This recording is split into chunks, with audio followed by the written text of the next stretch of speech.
How do we use the equation of an ellipse, x squared over a squared plus y squared over b squared equals 1, when we are looking at the graph of an ellipse? So I have two ellipses up here. We're going to only focus on this first one for now. We're going to review some of the parts of the ellipse. We had the major axis, that's the longer distance. So on this first ellipse, the longer distance is from left to right. We had the minor axis, that's from top to bottom. And the reason why it's important to identify those is because it tells us the vertices of our ellipse. Those are just the endpoints of the axis.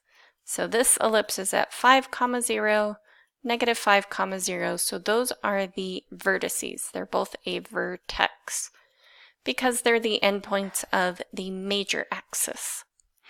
And the other direction is our minor axis. So these are called the covertex, or the plural would be covertices. So one covertex is at 0, 2.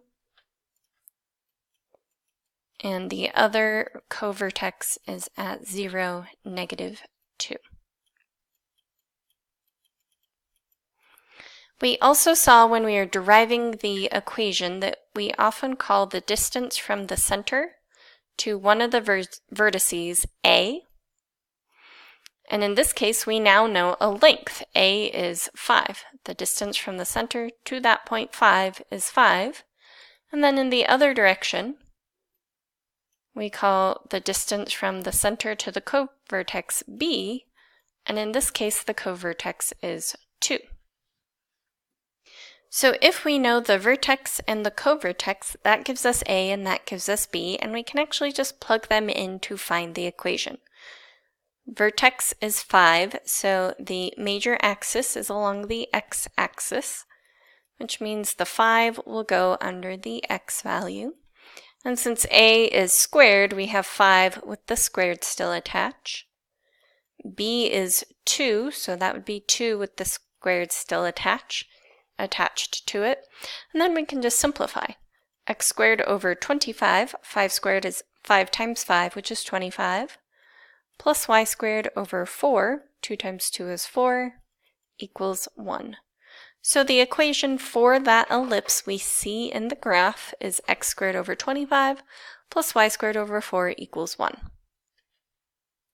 We can do that for an ellipse going in the other direction. This time the major axis is up to down, which means a is 4, and it goes with the y-axis this time. This vertex is 0, 4. And the other vertex is 0, negative 4.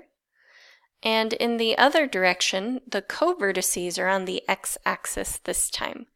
This covertex is 3, 0, and the other covertex is negative 3, 0. So this time b is on the x-axis, and it is 3.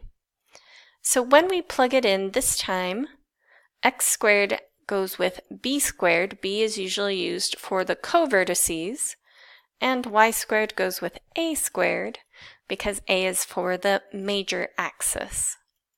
The important part to remember is if we know the number on the x-axis is 3, it should go under the x value.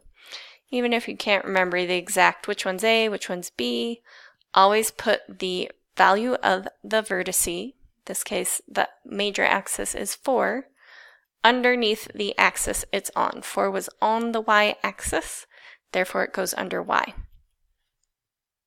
Now we simplify this. I'm going to have to go up above. I'm running out of room. So x squared over 9, 3 times 3 is 9, plus y squared over 16, because 4 times 4 is 16, equals 1. So this is the equation for this ellipse on the coordinate plane.